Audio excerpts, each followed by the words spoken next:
বাহ, বেশ টাটকা ফল এনেছেন তো। খাবি? আপনি খাওয়ালে আমরা আবার না করতে পারি নাকি? দাঁড়া, তোদের গিন্নিমাকে বলছি কেটে দিতে। কই গো, শুনছো? কই গো? গিন্নিমা তো কোনো সাড়াই দিল না। তাই তো দেখছি। দাঁড়া, আমি রান্নাঘরে গিয়ে বলে আসি।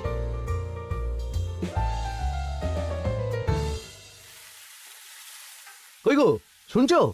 বটা ঘটাকে কয়েকটা ফল কেটে দাও না, বেচারাগুলো খেতে চেয়েছে। আবার কি, না হয় তরকারিটা হয়ে গেলে কেটে দিও। এ তো মহা মুশকিল। দূর বাবা। কি বললেন গিন্নিমা?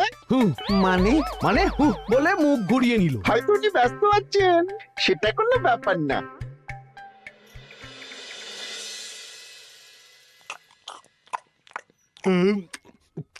সত্যি তোমার হাতের রান্নায় জাদু আছে। হ্যাঁ, বাহ বাহ। কি হলো গো? হ্যাঁ, সকাল থেকে মুখে কুলু পেটে বসে আছো কেন? তোমার কি কিছু হয়েছে? হুম ওই দেখো আবার হু হু করে। দাও দেখি, আর একটু ভাত দাও। হুম কি গো, ভাত দেবে না? হুম আরে বাবা, তোমার কি রাগ বা অভিমান কিছু হয়েছে? এ তো দেখি কিছুই বলে না। এবার বোঝো ঠেলা, শুধু রান্নাটা করব আর কোনো কিছু করতে বললেই বলে এড়িয়ে যাব। বাধ্য হয়ে নিজেই কাজ করে নেবে। দেখি আজ তেল কইটা কেমন হয়েছে।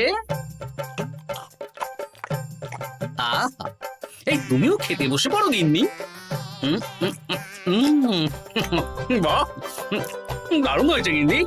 একটু ঝাল হয়েছে, কিন্তু ভালো লাগে বুঝলে। কি গো, আমি তো একাই বোকার মতন কথা বলে যাচ্ছি। এই তোমার কি হয়েছে বলো তো?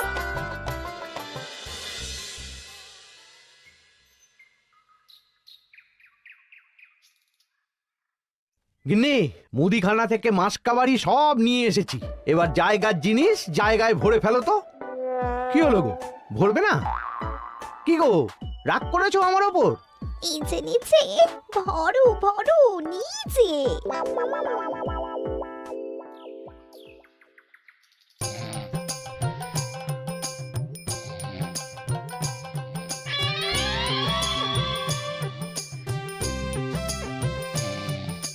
এ কি গো গিন্নি, দুপুরের এঁটো থালা, বাটি, হাঁড়ি, কড়াই সবই তো শুকিয়ে কাঠ। এগুলো মাজবে কখন? আরে, এই কি শুরু করেছো বলো তো? শুধু হু হু করে যাচ্ছ। কিছু জিজ্ঞেস করলে হয় চুপ করে আছো, নয়তো হু হু বলছো। বাসনগুলো মাজবে না? হ্যাঁ, রাতে রান্না বান্না করবে না নাকি? আরে,